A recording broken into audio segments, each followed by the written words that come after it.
तुमने सही सुना। दादा बनने वाले हो, दादा। दादा बनोगे।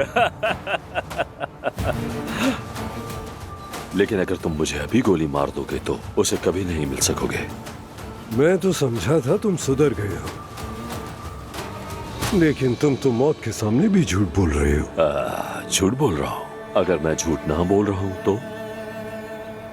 अगर मेरी बेटी वाकई हमला हो तो जरा सोचो, तुम्हारे बेटे का बेटा। मगर अब तुम सोचो, तुम एक ही गोली चलाने से सब कुछ खो बैठोगे। तुम भी अपनी जगह ठीक कहते हो, शायद तुम्हें यकीन नहीं आ रहा। मैं नवीन को फोन कर लेता, मगर वो तो तुमने ले लिया। अब बताओ मैं तुम्हें कैसे यकीन दिलाऊं?